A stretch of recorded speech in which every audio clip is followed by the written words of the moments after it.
The courtroom in the small town of Westbrook, upstate New York, was thick with tension. The air felt heavy, not just with the heat of the summer day, but with the weight of the trial that had gripped the community for weeks. It had been the talk of the town. The high-profile case of Marcus Reed, a 26-year-old mechanic from a working-class family, accused of robbing the Bank of Westbrook and critically injuring a security guard in the process. The robbery had been brutal, leaving a security guard, Samuel Brooks, with a shattered leg and the entire town reeling in shock. Judge Owen Carson, a seasoned veteran of the judicial system, sat at the bench, his stern expression unwavering. At 58, Carson was known for his no-nonsense approach to the law. Swift rulings and harsh sentences were his trademark. With 30 years on the bench, he had seen countless cases, but something about this one felt different. Marcus, sitting at the defense table, was barely 26, but his face was marked by a lifetime of struggle. He had always maintained his innocence, claiming that he was framed, but the evidence against him seemed overwhelming. With surveillance footage showing a masked man who resembled him, fingerprints on the weapon, and a witness placing him near the scene, the case looked grim. Today, Judge Carson would decide Marcus's fate. As the courtroom filled with reporters, family members, and spectators, everyone held their breath, waiting for Carson to deliver the verdict that could seal Marcus's future, 50 years behind bars. The tension in the room was palpable, and all eyes were on the judge as he prepared to deliver a decision that could change lives forever. As the trial progressed, Marcus Reed sat at the defense table, his hands clasped tightly, trying to maintain a calm composure despite the mounting pressure. Throughout the proceedings, he maintained his innocence, repeatedly claiming he was framed for the robbery. He insisted that he had been at his auto shop working late on the night of the heist, a fact that could have been easily corroborated by the shop's security cameras. But the defense was up against a formidable prosecution. The prosecution had presented damning evidence, including grainy CCTV footage of the masked robber. The footage was blurry, but the figure resembled Marcus's build and height. To make matters worse, a witness testified that they had seen Marcus near the bank shortly before the robbery took place. While the witness didn't directly identify Marcus, the connection seemed undeniable. Marcus's defense attorney, a seasoned but underfunded lawyer, argued that the evidence was purely circumstantial and that there were multiple gaps in the case. The security footage was unclear, and the witness could not definitively identify Marcus. The defense claimed that reasonable doubt existed, urging the jury to consider the possibility that Marcus had been wrongly accused. Despite the reasonable doubt presented by the defense, the jury deliberated for only 2 hours. The speed of their decision stunned everyone in the courtroom. When the foreperson read the guilty verdict, Marcus's heart sank, and his mother, sitting in the back row, gasped in disbelief. The room fell silent as the jury's swift decision sent a shockwave through the courtroom. The guilty verdict had been rendered, and Marcus Reed's fate seemed sealed, but doubts lingered in the air, leaving everyone to wonder if justice had truly been served. After the trial, Judge Owen Carson returned to his chambers, the weight of the guilty verdict still heavy on his mind. He had ruled swiftly, as he always did, trusting in the process and the evidence that had been presented.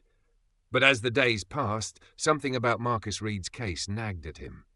Judge Carson had seen countless trials over the years, but something about this one didn't sit right. The evidence had seemed so compelling, too compelling. It felt almost too convenient. Unable to shake the feeling, Carson decided to take a closer look at the case. He requested a review of the evidence logs, something he hadn't done in years. The feeling that something was amiss grew stronger as he flipped through the papers, examining every piece of the puzzle one more time. That's when he stumbled upon a shocking discovery, an unsubmitted piece of CCTV footage from a neighboring building. It had been overlooked during the trial, buried among other documents. As Carson watched the footage, his stomach churned. The video clearly showed a man walking away from the crime scene, someone who was definitely not Marcus.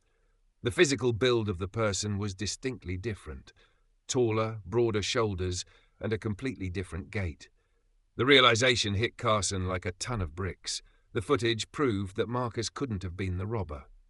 The entire case had been built on circumstantial evidence, while this crucial footage had been left out of the trial entirely. A deep sense of unease settled over Carson as he realized the magnitude of his mistake. The truth had been buried, and now he had to figure out how to make it right. The discovery of the forgotten footage was the key to unraveling the lies that had led to Marcus's wrongful conviction. Judge Owen Carson, deeply unsettled by his discovery of the overlooked CCTV footage, knew he needed help to uncover the truth. The evidence was clear, but the more he thought about it, the more he realized that this case was bigger than just a wrongful conviction. Something darker was at play. He reached out to Claire Johnson, a retired investigator who had once been his trusted colleague. Claire had a reputation for being sharp, methodical, and relentless when it came to uncovering corruption. Together, Claire and Carson began their investigation, revisiting every detail of the case. They started with the evidence logs, but soon they found something even more troubling. Through careful analysis, they uncovered a series of forged documents, witness testimonies, evidence reports, and key statements that had been manipulated to fit a predetermined narrative. The pattern was unmistakable. At the heart of it all was Detective Frank Morris, a seasoned officer who had been part of the original investigation. Morris had more to hide than anyone realized. As they dug deeper, Carson and Claire uncovered a chilling truth. Morris had been framing innocent people in multiple cases, using his position within the police force to cover up his illicit dealings. A money laundering operation had been running right under everyone's noses, and Morris had been using his power to silence those who might expose him. Their investigation soon revealed the extent of Morris's corruption. A key witness who had originally identified Marcus Reed as the robber had been coerced into changing his statement. Morris had threatened the witness with jail time, manipulating his testimony to seal Marcus's fate. The realization hit Carson hard. The justice system had been systematically compromised, and Marcus had paid the price for a conspiracy that reached higher than he could have ever imagined. Judge Owen Carson couldn't ignore the weight of the truth any longer. He filed a motion to reopen Marcus Reed's case, believing that justice had been tainted by corruption within the police force. Once the news broke, the public's response was immediate and fierce. Protests erupted outside the courthouse, with citizens holding signs demanding accountability and reform. Social media exploded with outrage as people rallied behind Marcus, calling for the justice system to be held accountable for its failings. The corruption within the local police force, particularly Detective Frank Morris's manipulation of evidence, was now out in the open, and the public wasn't about to let it slide. They demanded action, not just for Marcus's sake, but for the integrity of the entire justice system. As the protests grew larger, Carson faced mounting pressure from his colleagues, many of whom urged him to back off and allow the case to fade away. Despite the threats against his family and the mounting pressure from those around him, Carson stood firm. He knew that exposing the corruption was the right thing to do, even if it came at a personal cost. He began receiving anonymous phone calls warning him to stop investigating or face dire consequences. Yet Carson remained resolute, refusing to back down. The media storm that followed brought national attention to the case. Headlines blasted stories of a corrupt police officer framing an innocent man, and Marcus's wrongful conviction became a focal point in the broader conversation about police misconduct and the systemic flaws in the justice system. The public's demand for reform grew louder with each passing day, and Carson realized that this was just the beginning of a fight that could change everything. The courtroom was packed with anticipation as the emergency hearing began. Judge Owen Carson stood at the bench, his hands steady but his mind racing.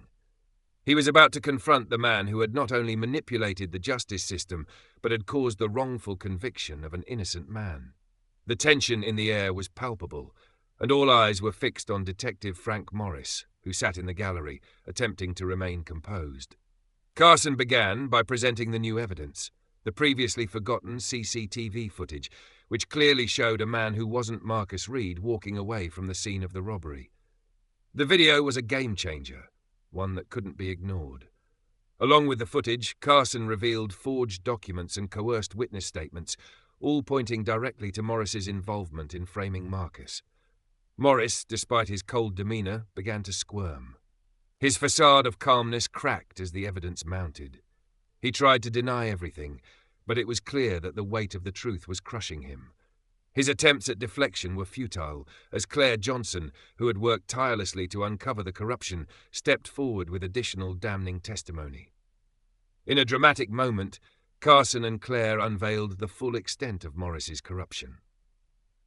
They exposed his ties to organised crime and money laundering within the police force, revealing a network of deception that stretched far beyond the robbery case.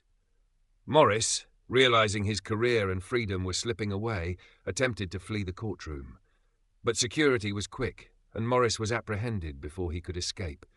In an instant, his career, and life as he knew it, was destroyed. The courtroom erupted in murmurs, but for Marcus Reed and Judge Carson, it was the beginning of a hard-won victory. Marcus Reed sat at the defence table, his heart pounding as the retrial began. The courtroom was filled with reporters, activists, and his family, all waiting for the moment that could change his life forever. Judge Carson, who had spent months uncovering the truth, took his seat on the bench. The weight of the case was not lost on him, but he had faith that justice would finally prevail. As the evidence was laid out, it became clear that the truth had been buried for far too long. Marcus had been wrongfully convicted, and the new evidence, combined with the exposure of Detective Morris's corruption, proved his innocence. After a tense deliberation, the judge ruled to overturn Marcus's original conviction. The courtroom erupted in applause as Marcus stood, his hands trembling with emotion. For the first time in 3 years, he was free. In the aftermath of his exoneration, Marcus vowed to use his newfound freedom for a greater purpose. His painful journey, marked by wrongful imprisonment and the loss of his youth, would not be in vain. He made a promise to fight for others who had been unjustly convicted, determined to expose the flaws in the justice system that had failed him and so many others. His story became a beacon of hope for those still trapped in the system, and he began speaking out, advocating for reform and working with organisations to prevent similar injustices. Meanwhile, Detective Morris faced the full weight of the law. A larger investigation into his actions revealed the scope of his corruption, and he was convicted of multiple crimes, including fraud, abuse of power, and witness tampering. The scandal within the police department sent shockwaves through the community, sparking a demand for reform and accountability. Marcus's case had not only freed him, but had also exposed a system in need of drastic change. Judge Owen Carson sat in his office, staring out the window at the bustling streets of the small town. The weight of the past months hung heavily on his mind, but so did a sense of resolution.